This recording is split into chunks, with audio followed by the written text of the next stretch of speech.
Public मंच पर स्वागत है मनोज तिवारी जी का। और वो देखिए, आइए Manoj Tiwari. Thank you so much.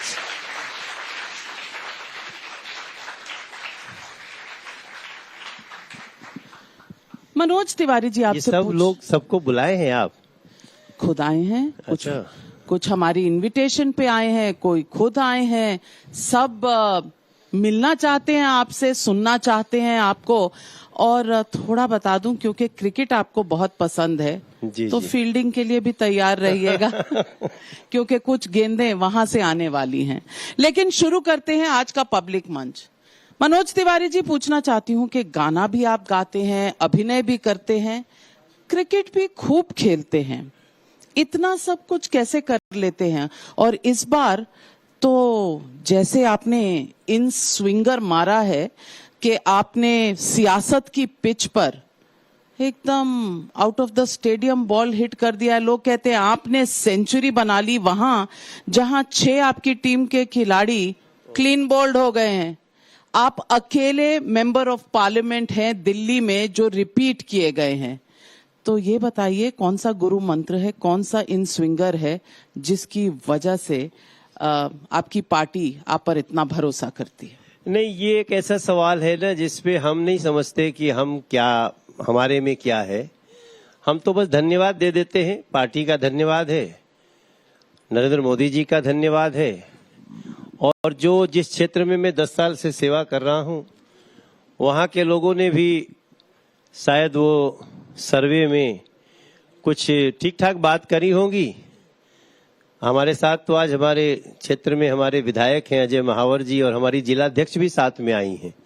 ये इतना वो वायरल हो गया है कि आज पब्लिक मंच पे आएगा मनोज तिवारी नविका कुमार जी के साथ, तो हम लोग जहाँ थे सब बोले कि हम लोग भी चलते हैं। उनके चलो भाई। और देखिए, वैसे बताऊं आपको नविका जी, पॉलिटिकल कल्चर चेंज हो चुका है भारतीय जनता पार्टी के एंगल से। इट डजंट मैटर कि हमारा टिकट मिला या हमारा टिकट नहीं मिला। हमको जो काम पार्टी में मिलता है हम उसको बेस्ट तरीके से करने का मादा रखते हैं। तो फिर ऐसा लगता है कि 6 आपके साथ वाले जो थे वो तो फेल हो गए होंगे। इसका मतलब ये है कि दिल्ली में कोई काम नहीं हुआ, क्योंकि दिल्ली की जनता जानती है कि यहाँ बीजेपी और आम आदमी पार्टी की इतनी लड़ाई चलती है कि काम कौन करेगा, इस पे एक बड़ा सवालिया निशान रहता है। नहीं, सवालिया निशान नहीं रहता है, कंफ्यूजन रहता है। शब्द को बदलना चाहिए कि कंफ्यूजन रहता है कि कौन सा काम किसका है। बट नेचुरल है कि स्टेट की गवर्नमेंट किसकी है।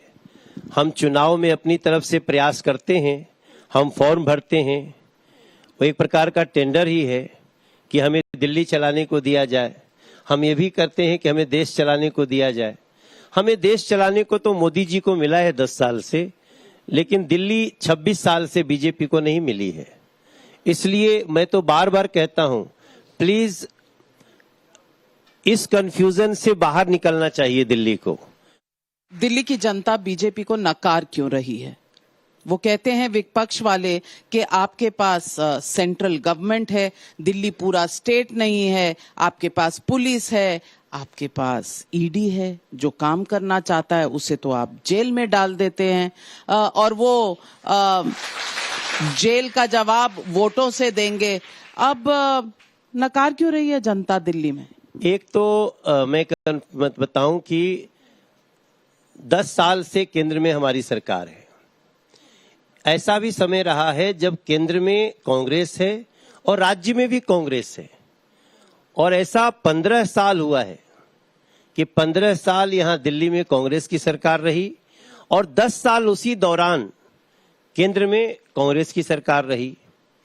लेकिन आश्चर्य की बात है कि दोनों होने के बाद भी दिल्ली आज भी जो सब मिनिमम जो रिक्वायरमेंट होती है उसके लिए जूझ रही है।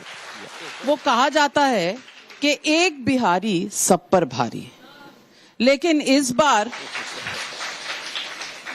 बार 2 बिहारी हैं।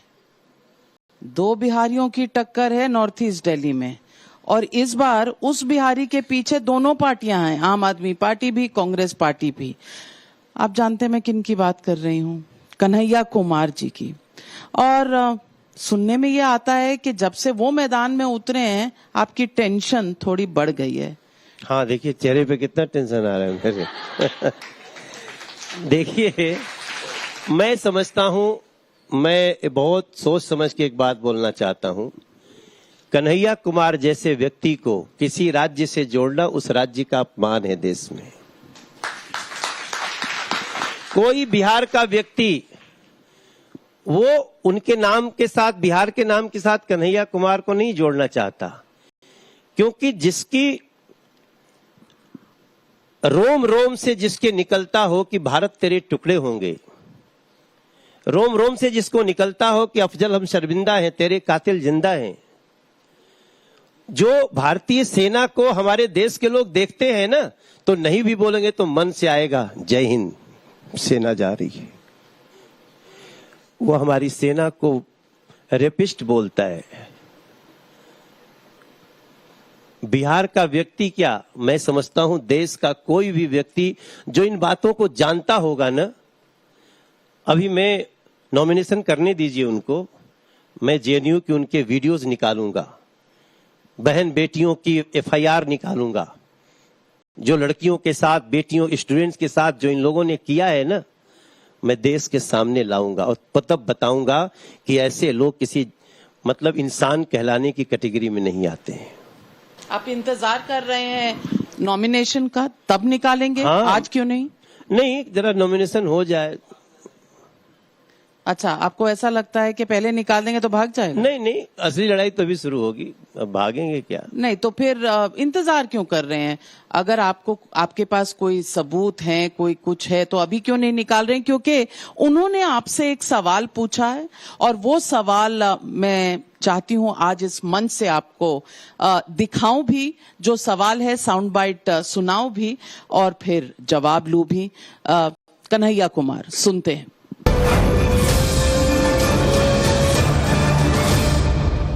कितनी बड़ी पार्टी में एक कोई ऐसा व्यक्ति नहीं मिला जो देश का सम्मान करता हो, जो सेना का सम्मान करता हो। आप उसको चुनते हैं जो टुकड़े टुकड़े गैंग का नेतृत्व करता हो, जो सेना को गाली देता हो, तो कोई बात नहीं। मनोज तिवारी काम करते हैं, तो मनोज तिवारी जब मेरे ऊपर सवाल उठाएंगे तो वो सीधा जो है जैसा कि पिताजी पे ऊपर चला जाएगा, क्योंकि गृह मंत्रालय तो उनके पास है ना, मेरे पास तो है नहीं। मेरे चाचा जी तो है नहीं गृह मंत्रालय में, गृह मंत्री तो है नहीं, ये तो वही बैठे हुए हैं, तो ये सवाल उनके ऊपर चला जाएगा। पता नहीं वो क्यों ये सवाल पूछ रहे हैं। अगर इतने सबूत हैं तो कन्हैया कुमार पर एक्शन क्यों नहीं हुआ? क्यों जमानत नहीं हो ही रहा है, केस चल रहे हैं, केस का डिसीजन आएगा, होगा। सारे सेना को गाली देने का केस चल रहा है, ये जो नारे हैं ये भी केसेस चल रहे हैं, वो डिनाई कर रहे हैं, डिनाई करते हैं। तो ये तो इस देश में एक परंपरा बन चुकी है कि बोलने के बाद कोर्ट में लोग डिनाई करते हैं, मगर वो सबके पास है। और दूसरी बात आपको बताऊं कि इस देश में कह के और पलट जाना, वो भी कुछ समय के लिए। भाई ये तो ऐसे ही आम आदमी पार्टी के लोग भी बात करते हैं, क्यों हमको जेल में डाल रहे हैं? अरे हम क्यों जेल में डालेंगे? आज सरकार जेल से चल रही है। आज सरकार जेल से चल ही नहीं रही है, सरकार जेल से चल ही नहीं सकती। जेल से गैंग चल सकते हैं, सरकार नहीं चल सकती है। आज क्या हो रहा है? आप कह रहे हैं कि गैंग चला रहे हैं? हाँ, गैंग चला रहे हैं। और ये आप उनको गैंगस्टर कह रहे हैं? हम कह क्या रहे हैं, वो हैं। और ये बाप रे, अरविंद केजरीवाल जी गैंगस्टरों के गैंगस्टर हैं। उन पर कोई संतोष कोहली कहाँ है? वेयर इज संतोष कोहली? जिस लड़की के साथ मिलकर इन्होंने परिवर्तन एनजीओ बनाया, जो लड़की इनकी गुरु थी राजनीति में, जो सिर्फ परिवर्तन एनजीओ को उसी ने बनाया था, अब कहाँ है वो? उसकी माता जी से पूछिए ना। आप किसी दिन टाइम्स नाउ का कैमरा भेजिए उसके पास, वो सीधे कहेंगे अरविंद केजरीवाल ने मेरी बेटी को मरवा दिया। बड़ा चार्ज है ये, बहुत सबूत हैं। भाई कोर्ट चाहिए? इसका केस चल रहा है, कोर्ट में केस चल रहा है। वही अरविंद केजरीवाल 2024 में गिरफ्तार होते हैं, जेल की गाड़ी तिहाड़ की लेके जाती है, पूरे शहर में फैलाया जाता है इस यहां से कोर्ट से जेल जाएंगे, 10 आदमी नहीं आते, कोई लोग नहीं। वो दिन हम सोचे लगनी कि अब हमरा समझ में आ गई कि इनकर ई गति काहे भइल बाटे। हाँ, कई बार कोई नेता होता है तो उसके आसपास भीड़ ना हो तो वो घबरा तो जरूर जाता है, लेकिन राहुल गांधी कहते हैं कि आप घबराए हुए हैं, बीजेपी घबराई हुई है। प्राइम मिनिस्टर मोदी थर थर कांपते हैं उनकी बातों से। नहीं, कांपते हैं नहीं, कांपता है। आप तो बहुत शिष्टाचार वाली भाषा बोल रहे। राहुल जी इस भाषा में कहे होते ना तो हम मान के चलते, विपक्ष के व्यक्ति हैं, बोलिए, लेकिन ये भाषा नहीं है। वो कहते हैं कि हमको देख करके वो थर थर कांपता है, डरता है। अरे अपनी उम्र का भी लिहाज करो राहुल जी।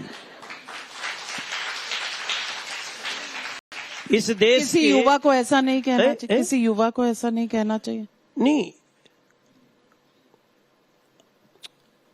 अगर युवा भी मान लें तो उस नाते भी नरेंद्र मोदी जी 73 साल के एक व्यक्ति का, आपको क्या आपके घर में कोई संस्कार सिखाने वाला नहीं रहा राहुल जी?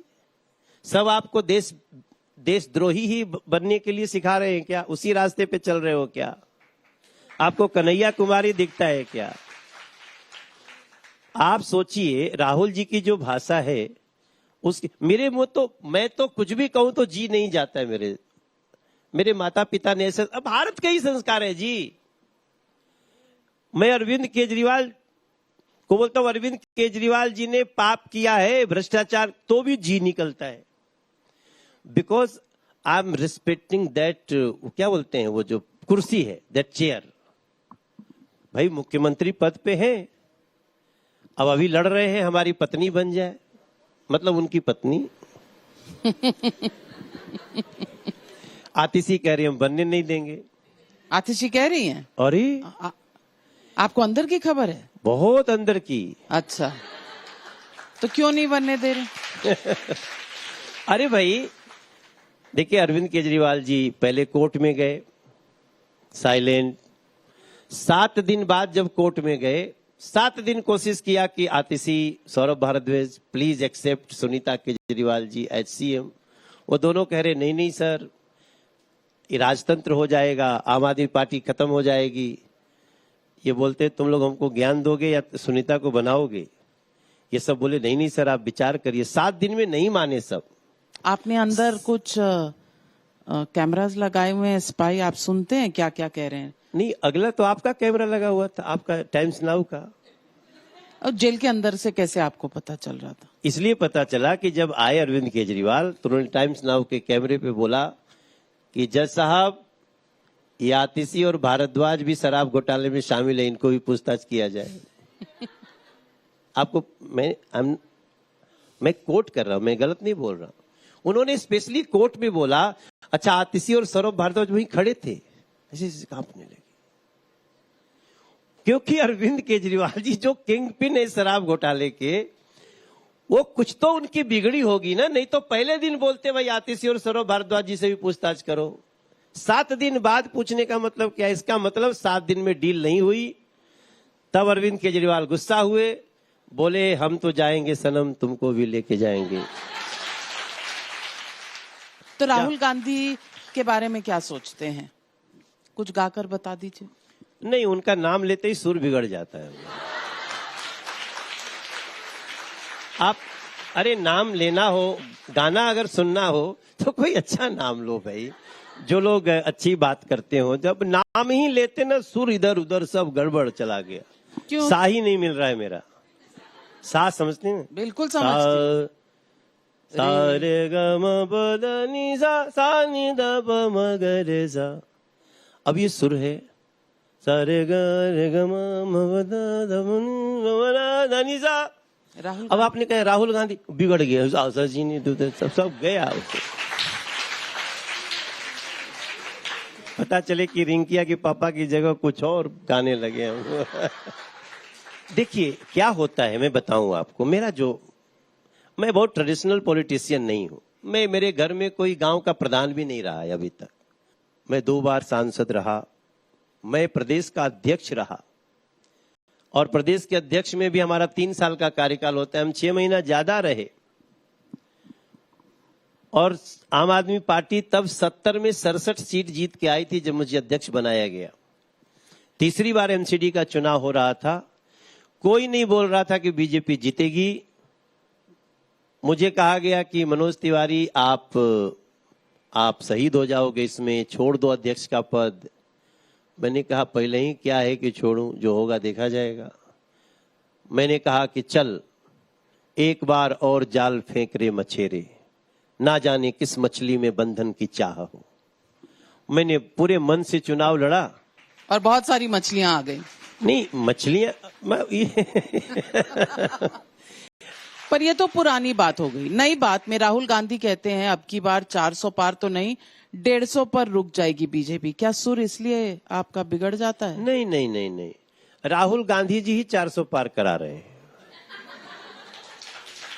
मदद कर रहे हैं आपकी, मिले हुए हैं पीछे से। नरेंद्र मोदी जी का 400 से प्लस सीटों से अगर वो प्रधानमंत्री बनेंगे तो उसमें राहुल गांधी जी का और उनकी पार्टी का ही योगदान होगा, जिन्होंने ये कहा है कि हम भारत की जनता के पब्लिक प्रॉपर्टी की समीक्षा करेंगे और उसको मुसलमानों में, उनके बच्चों में बराबर बराबर बांट देंगे। उन्होंने कहा है, उनका माइनॉरिटी का मतलब ही मुस्लिम है। आप बोलते हैं कि हम मुस्लिम स्टूडेंट्स को स्पेशल स्कॉलरशिप देंगे, क्यों भाई? मुस्लिम स्टूडेंट को भी मिलना चाहिए, हिंदू को भी मिलना चाहिए, सिख को भी मिलना चाहिए, बौद्ध, जैन, पारसी जितने लोग हैं, क्रिश्चियन, सबको मिलना चाहिए। हमारे देश का प्रत्येक व्यक्ति चाहता है सभी धर्मों का सम्मान। हमारे डीएनए में है, भारत के डीएनए में है। हम जा रहे हैं मंदिर पूजा करने, लेकिन अगर मस्जिद दिख गया तो थोड़ा सा सर झुक जाता है हमारा।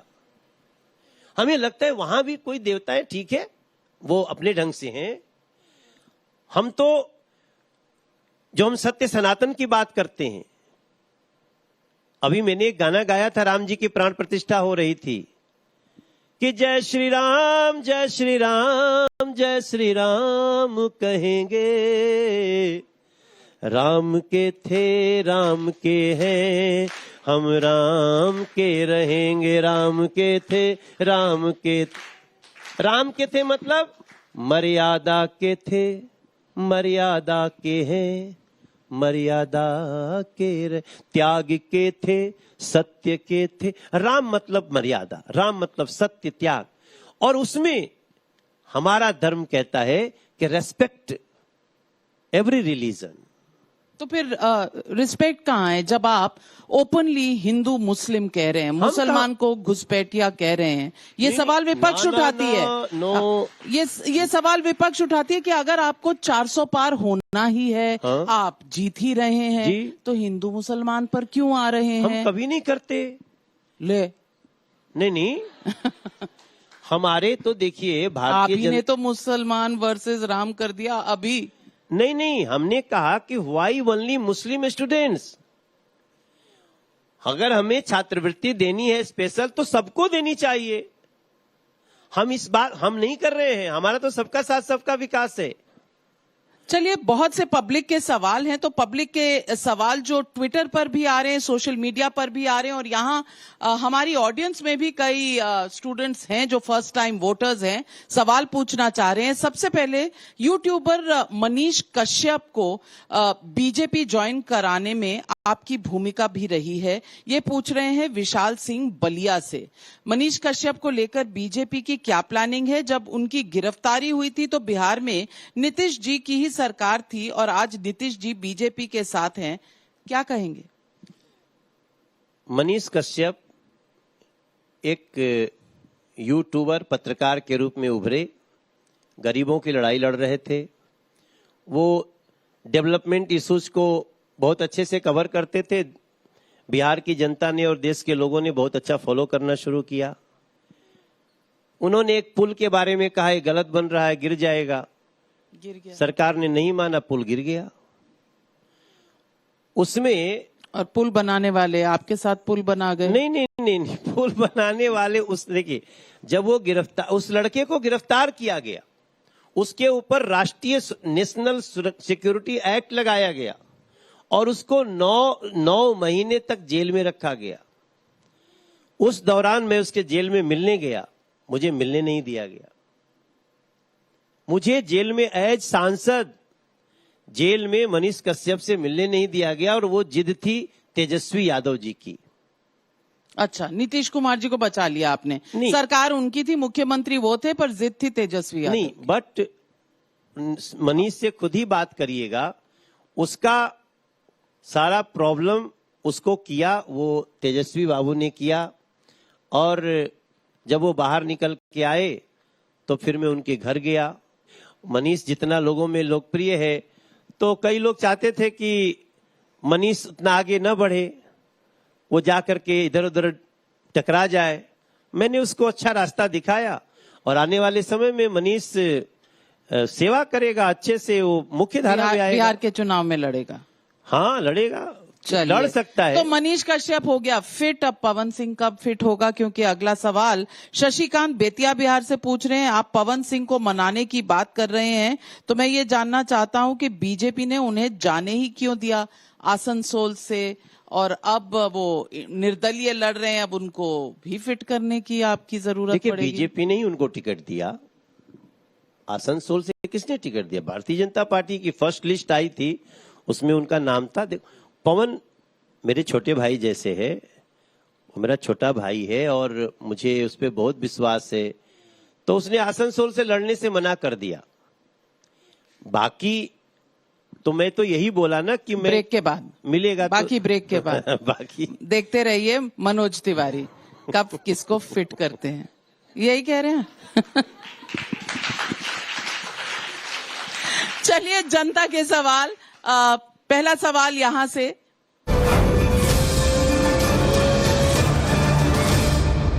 I am Manya Bindra from Vivekananda institute of professional studies. तो मेरा सवाल ये है कि जैसे कि दिल्ली में आपकी सरकार है और केंद्र में भाजपा की सरकार है, और केजरीवाल जी काफी बार बोलते हैं कि जो केंद्र है वो हमें फंड्स नहीं देते हैं या हमें काम नहीं करने देते हैं। तो अगर जैसे दिल्ली में भी भाजपा की सरकार आती है और डबल इंजन की सरकार बनती है, तो जो हम दिल्ली के बच्चे हैं, युवा है, दिल्ली के लोगों से उसका क्या फायदा होगा? और एक बार जब आप ये इसका आंसर दे दे तो हम सारे स्टूडेंट्स की रिक्वेस्ट है कि आप एक गाना गा सके, स्पेशली केजरीवाल जी की कंडीशन जेल में, तो बहुत अच्छा। थैंक्स। वाह। नहीं, देखिए, डबल इंजन विकास का एक ऐसा फॉर्मूला है जिसमें एक दूसरे को अड़चन नहीं पैदा करता कोई। हर स्टेट का वर्क हेड होता है। एजुकेशन का पैसा हेल्थ में नहीं लग सकता, हेल्थ का पैसा एमसीडी में नहीं लग सकता, और पीडब्ल्यूडी का पैसा पीडब्ल्यूडी में लगेगा। तो आप फंड रोक करके उसको कोई दूसरा यूज भी नहीं कर सकते, केवल वेस्ट कर सकते हैं। लेकिन जिद पे आ गए कि नहीं करने देंगे। अगर दोनों ये डबल इंजन की सरकार हो तो फिर ऐसी परेशानियां नहीं आती हैं। 5 लाख रुपए का पूरे देश में इलाज होता है। वो कहते हैं दिल्ली में हम नहीं लागू करेंगे क्योंकि इससे मोदी का नाम हो जाएगा। तो ये जो डबल इंजन हो जाएगा तो हमारे दिल्ली के 72 लाख लोग ऐसे गरीब हैं जिनको आयुष्मान योजना मतलब प्रति वर्ष 5 लाख रुपए का फायदा हो सकता है अगर बीमार हुए तो। भगवान करे बीमार ना हो। This is the benefit of double engine. इसलिए जेल में डाल दिया? नहीं, जेल में हमने थोड़ी डाला। हमने एक गाना सुने, कर्म किए जा फल की चिंता मत करो इंसान, जैसा कर्म करेगा वैसा फल देगा भगवान, ये है गीता का ज्ञान, ये नाविका जी का भी ज्ञान। देखो, मैं ना जब के अरविंद केजरीवाल जी के बारे में सोचता हूं तो मेरे मन में एक थॉट आता है कि मेरी दिल्ली को किसकी नजर लग गई है, दिल्ली की हवा क्यों जहर हो गई है। यमुना जी देखो जाके क्यों रो रही है, किसके पापों को आज मेरी माँ ढो रही है। बुजुर्गों का पेंशन क्यों बंद हो गया है, गरीबों का राशन कार्ड क्यों नहीं बन रहा है। गलियों में पानी क्यों लगा है बता दे कोई, नल से ये गंदा पानी कौन दे रहा है। मेरी दिल्ली को किसकी नजर लग गई है। और वैसे आप केजरीवाल जी का नाम नहीं लोगे, राहुल जी का नहीं लोगे, बोलो मनोज एक गाना गाओ ना, तो मैं फिर गाऊंगा। हो जिया हो बिहार के लाल, हर तनी नाची के तनी गाई के, तनी नाची गाई सबके मन बहलावा ये भैया, अपने कर्म से अपने माटी के मान बढ़ावा ये भैया, तनी जान जला के देश के मान बढ़ावा ये भैया, तनी धूमधाम से तनी झूम झाम के 25 मई के कमल के बटन दबा। अरे मेरी वाइफ आ गई। मैंने अभी देख, कब आए आप? ये मेरी पत्नी है। बहुत स्वागत है आपका पब्लिक मंच में। अरे आज हम लोगों की शादी की सालगिरह है। अब बहुत बहुत बधाई हो आपको भी।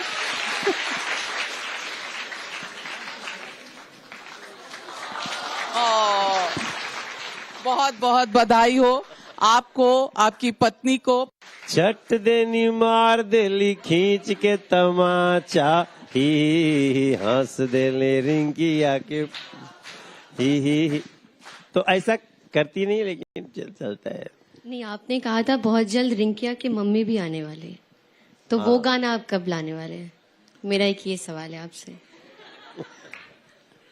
अब बताइए, आजकल गुगलियां बहुत हो रही हैं आपकी पार्टी में, आपके भाइयों के बीच में। नहीं, हम लोग प्लान कर रहे हैं। ऐसे कभी कभी गाना हिट हो जाता है ना, तो रिंकिया के पापा हिट हुआ, तो मैं तो सोच रहे हैं कि रिंकिया के मम्मी का भी कुछ गाना बनाए।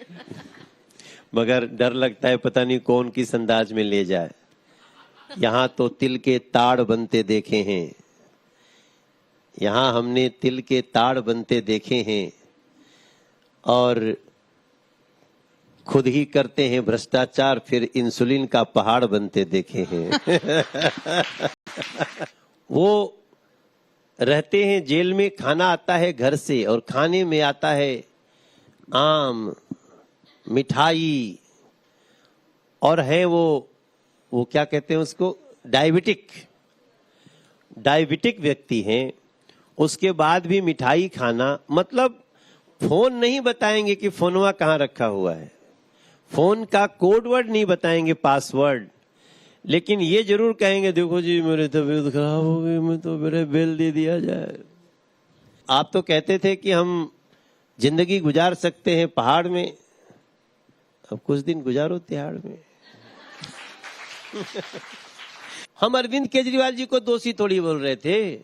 हमने कहा जांच हो, वो कहते नहीं जांच की जरूरत नहीं, हम एकदम कट्टर ईमानदार हैं। बाद में पता चलता वो कट्टर वाले हैं पूरा। वो कट्टर नहीं है, they are cutter. Rapid fire round होता हमारा एक, तो रैपिड फायर में जल्दी जल्दी जवाब होते हैं। जैसे आपकी इन स्विंग जल्दी जल्दी जाती है, और मैंने कहीं पढ़ रही थी कि आप फील्डिंग में थोड़ा सा आपका रह गया था। वैसे क्रिकेट में, हाँ मैंने पढ़ा था कहीं कि आप खुद ही कहते हैं कि फील्डिंग में मैं थोड़ा वीक हूं, तो इसमें जल्दी जल्दी फील्डिंग कर लीजिए। अपनी वीकनेस जाननी भी चाहिए। तो आप पहला लोकसभा चुनाव 2009 में समाजवादी पार्टी से लड़े थे, हार गए, लड़े थे। फिर बीजेपी में क्या खींच लाया आपको? नरेंद्र मोदी जी का ट्रैक रिकॉर्ड, नरेंद्र मोदी जी का कमिटमेंट। 2009 तक भी वो 8 साल सीएम रह चुके। हाँ, बट तब वो पीएम मटेरियल नहीं आ रहे थे। और देखिए 2009 न हमारे जीवन की एक गलती थी। गलती थी? हाँ, गलती थी, और वो भी गलती हो गई। अब मैं अमिताभ बच्चन के साथ फिल्म कर रहा था। हम और अमिताभ बच्चन जी फिल्म कर रहे थे। फिल्म का नाम था गंगा। उनके मित्र होते थे अमर सिंह, सेट पे आए और आपको उठा के ले गए? नहीं, उठा के तो नहीं ले गए। बोले चलो तुमको चुनाव लड़ना है। हम कहे ना भाई, हम नहीं लड़ल चाहत। तो अमिताभ बच्चन बैठे थे, वो लंच पे बैठे थे, तो उनके सामने ही बोले कि अमित जी मैं इसको चुनाव लड़ाना चाहता हूँ। अमित जी हमको देखे, फिर नीचे देखने लगे। मैं सोचा शायद इनको, अब इनके दोस्त हैं, ना करेंगे तो। मैं कहा चलो 3 महीने की फिल्म है, करके आ जाते हैं। आज योगी जी के साथ कैसे संबंध है? नहीं, बहुत अच्छे संबंध है। उन्हें याद रहता है कि आप उनके खिलाफ लड़े थे? भूल ही नहीं पाते हैं। तो फिर उनको हमेशा याद रहता है। राम लहर चल रही है, राहुल गांधी को नहीं लगता? देखिए, राम लहर खत्म कब हुई थी? राम तो रग रग में है। तो राम को जानने वाले, मैं तो कहता हूं देश में सबका राम कनेक्शन होना चाहिए।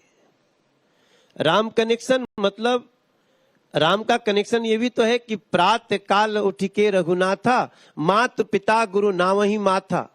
तो अगर बच्चों को कहा जाए कि उठ करके माता पिता को प्रणाम करो, गुरु को, तो ये तो राम कनेक्शन हुआ। राहुल गांधी और प्रियंका गांधी वाड्रा, खबर आ रही है कि अमेठी और रायबरेली से लड़ेंगे। आपको क्या लगता है, लड़ेंगे? इतना डर क्यों रहे हैं? लड़ना ही चाहिए था। दादा परदादा सब लोग लड़ते रहे। आप अब यहां हम बोलेंगे कि वो कांप क्यों रहे हैं? अगर साहस है तो वायनाड छोड़ो और केवल अमेठी से लड़ो। समझ में आ जाएगा कौन कांप रहा है। आपने नेहा सिंह राजपूत का नाम सुना होगा, एक उभरती हुई लोक गायिका और कवि भी हैं। उन्होंने आपके ऊपर सनसनीखेज आरोप लगाया है। सुनाते हैं आपको नेहा सिंह का आपके ऊपर आरोप।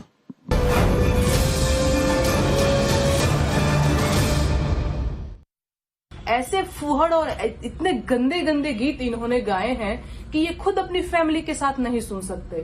बबुनी के लागल बा शहर के हवा औरी पढ़ावा, कहानी की गौए में नौवा लिखावा औरी पढ़ावा। मैं मनोज तिवारी जी से पूछना चाहती हूँ कि आपके इस गीत की वजह से न जाने कितनी लड़कियों की शिक्षा बाधित हुई। आप इसकी जिम्मेदारी लेंगे? आप कितना भी उठक बैठक कर लीजिए, कान पकड़ करके माफी मांग लीजिए, लेकिन आपके पाप खत्म नहीं होंगे। संगीन सवाल है, महिला का है। नहीं, अगर मैं कहता हूं कि गांव में पढ़ाओ, गांव में नहीं पढ़ाई होनी चाहिए बेटियों की, इसमें क्या बुराई है? या तो ये भोजपुरी समझ नहीं रही हैं। आप समझा दीजिए। नहीं, देखिए क्या है, ये तो पहले ना, ये जो नेहा जी हैं, ये लोक गायिका नहीं है, ये राजनीतिक गायिका है। अच्छा। हाँ, इनका कोई गाना ऐसे थोड़ी आया है, कोई चला है, कोई नहीं। तो कौन सी पार्टी आपके पीछे पड़ी है इनके द्वारा? नहीं, ये तो कांग्रेस से टिकट भी चाह रही थी, कांग्रेस और राजद के उससे। तो मेरा कुछ नहीं, बिटिया है, गाना चाहिए, करना चाहिए, लेकिन ये मेरा गाना जिया हो बिहार के लाला, ये क्या फुहड़ गाना है? मेरा गाना, मैं 5068 गाना गा चुका हूं, 5068। तो आज एक प्रधानमंत्री मोदी के लिए भोजपुरी में कुछ सुना दीजिए।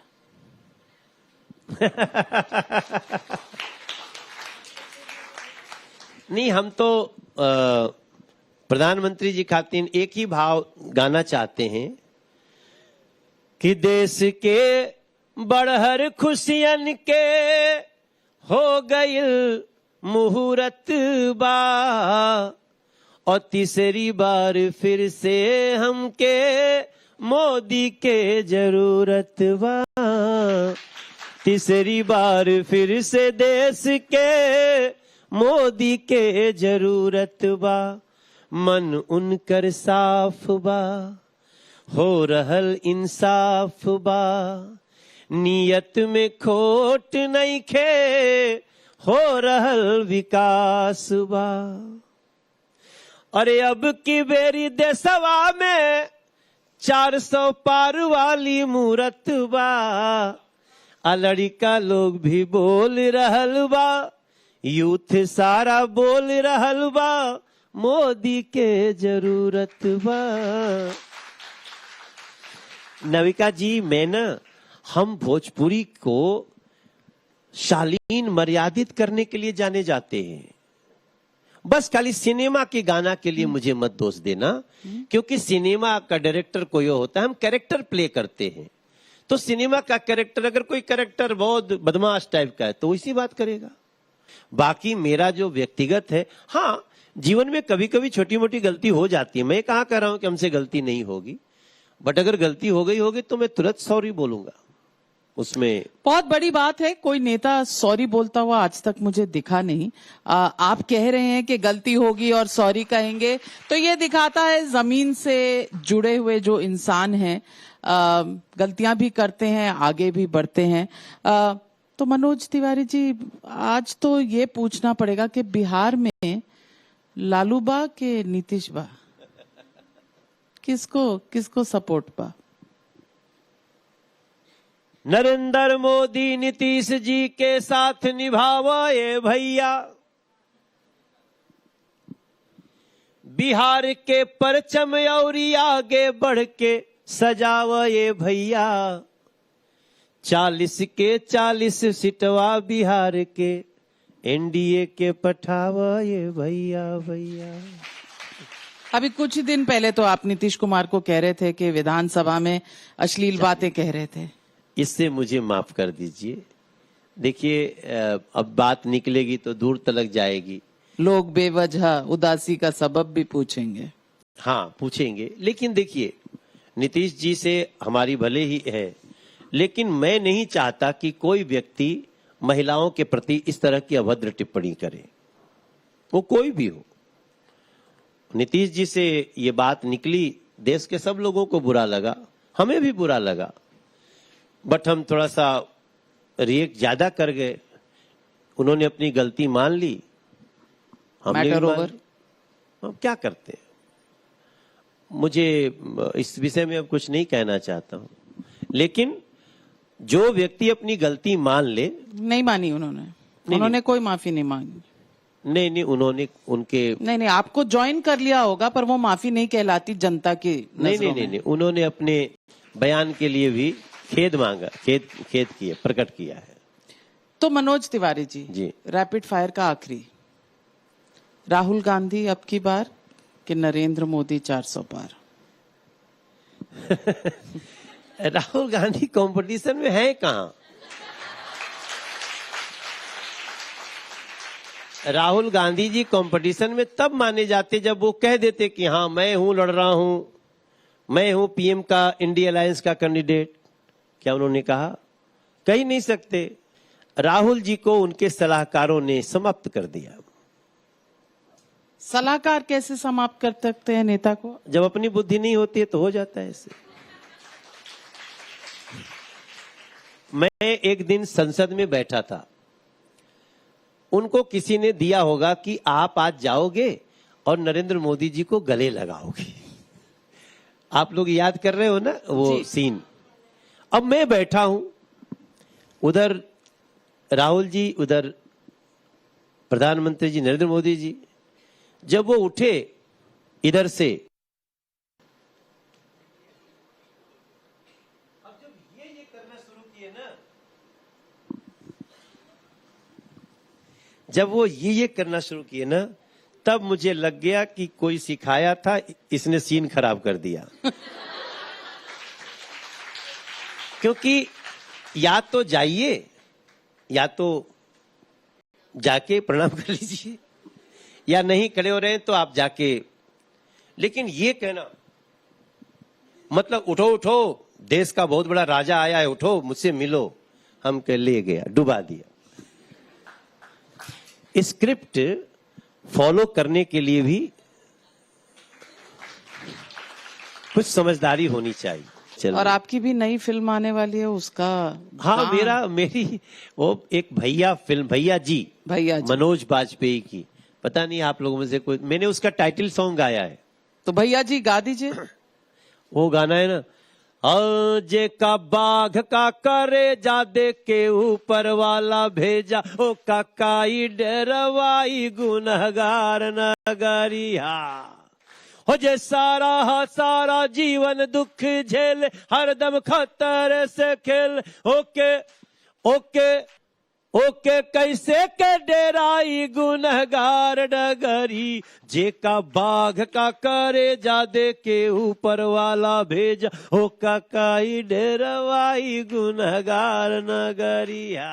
लेकिन मनोज तिवारी जी, आप हमारे साथ जुड़े पब्लिक मंच पर, आप भी आई हमारे साथ, आप सबका, आप दोनों लेकिन का। मैं इनको एक बात बोलना चाहता हूं, अगला जो 5 साल होगा ना,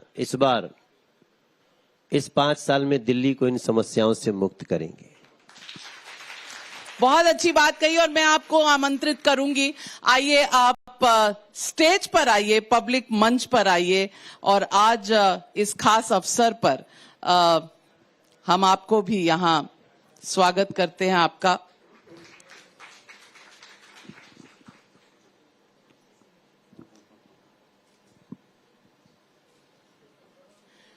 Ladies and gentlemen, girls and boys, big round of applause. Manoj Tiwari जी और उनकी धर्म पत्नी, और आज शादी की सालगिरह, आप दोनों को बहुत बहुत मुबारक। और आपने इस दिन काम करते करते हमें समय दिया, उसके लिए बहुत बहुत धन्यवाद। और आगे से हम 4-5 घंटे एक्स्ट्रा वैसे ही ले लेंगे, आपको स्टूडियो बुलाया करेंगे। नहीं, मैं आपको भी धन्यवाद, thank you for this show. और जो आपने ऑडियंस बुलाया ना, क्योंकि मैं बोलते समय सबके फेस रीड कर रहा था, तो मुझे लग रहा था कि मैं एक बहुत ही स्किल्ड फोर्स को कुछ बातें बताने में सक्षम हुआ हूं। अगर हमारी कुछ बातें अच्छी लगी तो उसको आगे भी फॉरवर्ड करें, ये हमारी प्रार्थना होगी।